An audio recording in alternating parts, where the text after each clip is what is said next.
Welcome to Point by Point, conversations, interviews, and legal commentary for today's business professionals, brought to you by Waller. Congress responds. In this episode, Waller's Mark Peters talks with labor attorney Kierstin Jodway about two of the major federal stimulus packages related to the coronavirus and what it means for businesses. Kierstin, thanks for being with us today. One of the topics that I wanted to cover today was the Families First Act that was passed and signed into law last week. And of course, that act provides for an expansion of the Family Medical Leave Act, as well as some additional paid sick leave benefits. One of the fundamental questions that folks have is, am I covered? How does an employer know if it is covered or not under the Families First Act? Thank you, Mark. Yep, that's the first question that companies have to look at. And so to fall within the Families First Act, a company has to have fewer than 500 employees. When counting employees, the employer should count part-time, full-time, temporary employees, and even day laborers. So independent contractors wouldn't be included, but those other categories would be included. There is a potential exemption, and it applies for employers with fewer than 50 employees if providing the leave would jeopardize the company going forward from a financial perspective.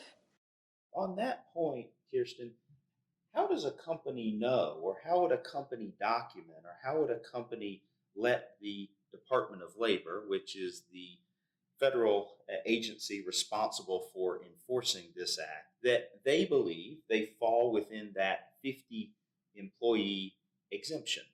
So if a company has fewer than 50 employees, and they're looking at their books and think that they just cannot continue to run the organization and provide the leave under the act, then they're going to want to document that.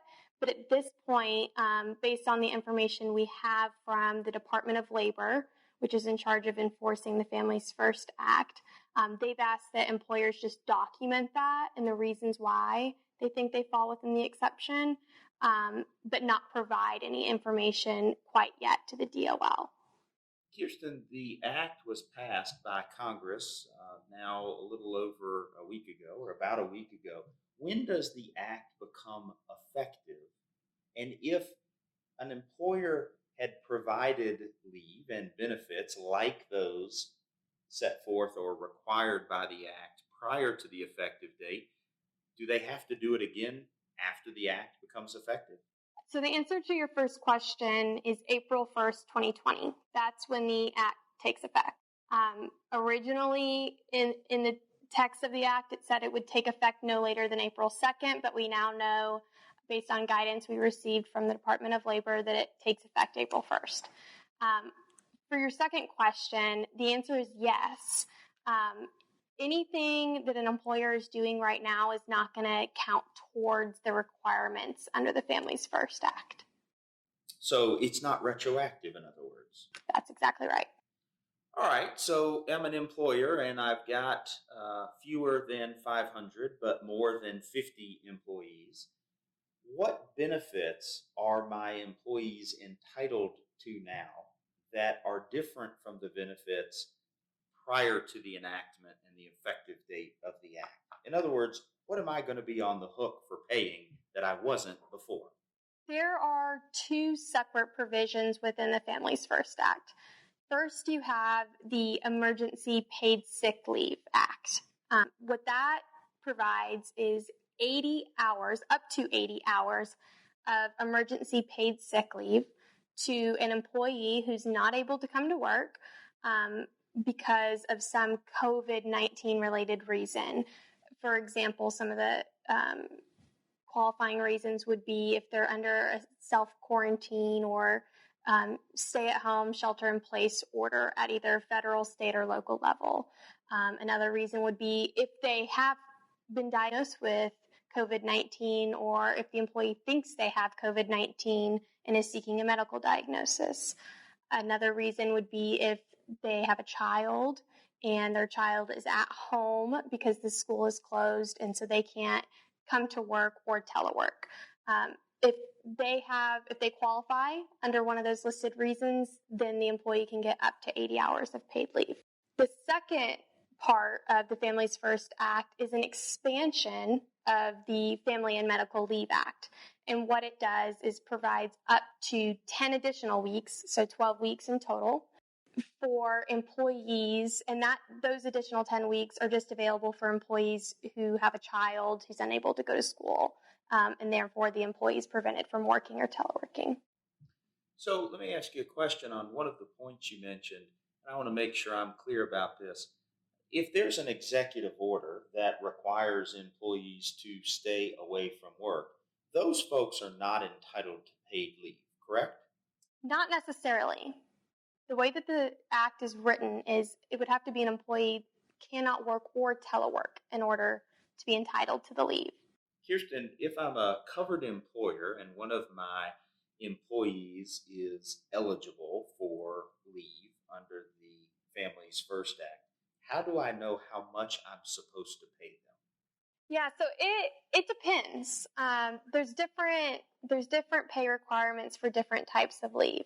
With the paid sick leave, there are 6 reasons for which an employee could take that leave. The first 3, if they fall within the first 3, then they can get their full earnings with a cap of $511 per day. If they fall within the 4th, 5th, and 6th reason, then they get 2/3 of their regular rate with a cap of $200 per day. Now, under the expansion of the Family and Medical Leave Act, employees taking leave under that provision get 2/3 the regular rate of pay with a cap of $200 per day. That sounds complicated to me. Let me ask you a question that might even provide more complication. Under the Family Medical Leave Act, employees can take leave intermittently. Can they take intermittent leave under the Families First Act as well? We didn't know the answer to that question until today.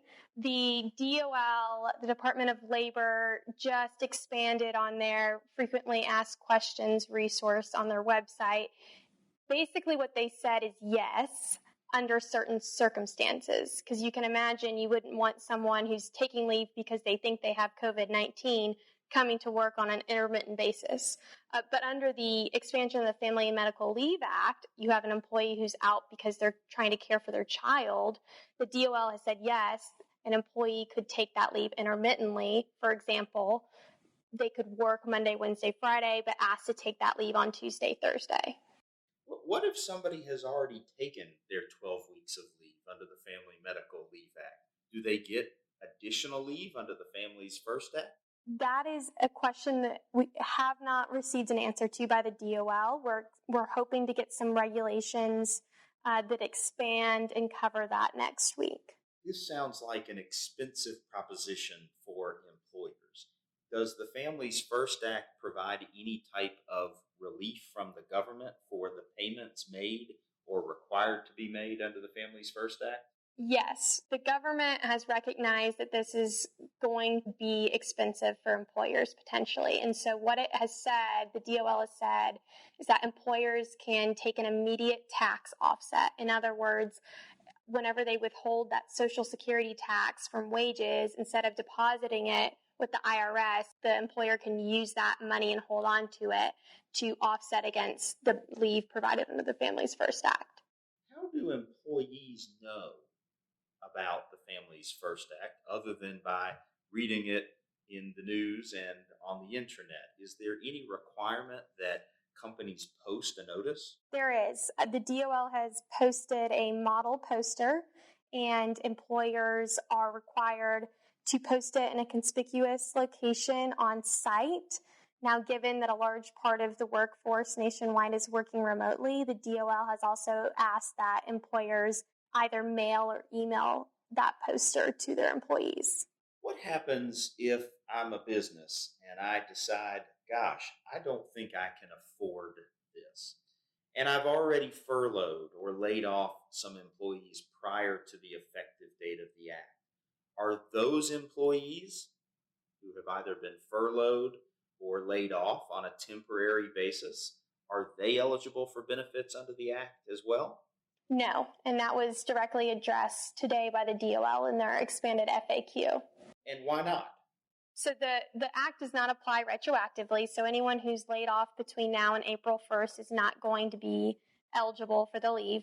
But then the DOL went as far as to say if an employer closes its work site or reduces hours down to 0 or even furloughs people after April 1st, those employees are not going to be eligible for the leave.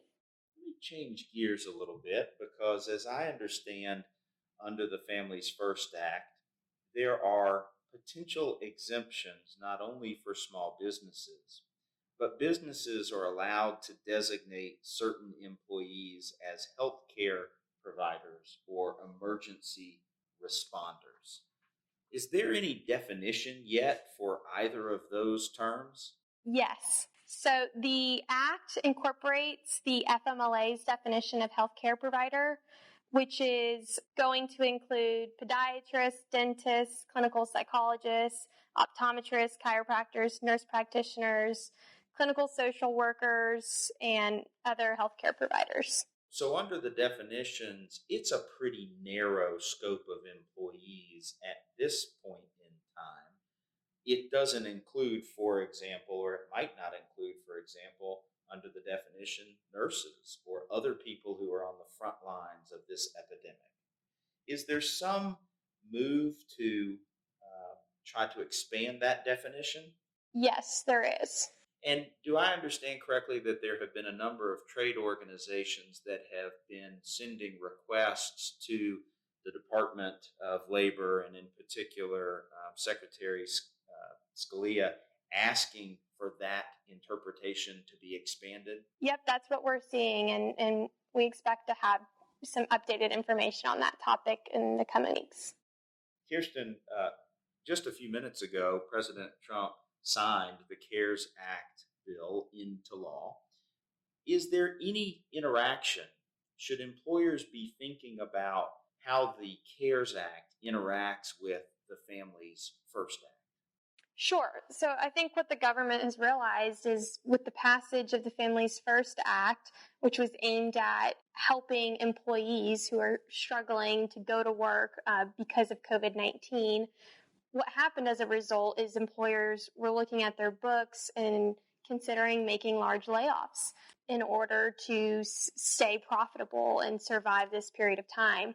What the CARES Act does is provide some really attractive loan options for small businesses. It applies to employers with fewer than 500 employees, just like the Families First Act, and employers can use these loans to cover payroll costs for the next couple months. And a large portion of those loans, if an employer retains its employees, will be forgiven.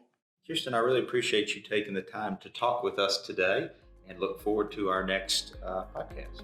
Thanks, Mark, and thanks for having me. Thank you for listening to this episode of Point by Point, brought to you by Waller. Visit the News and Insights section of our website to listen to more episodes, subscribe to the podcast, find show notes, and more.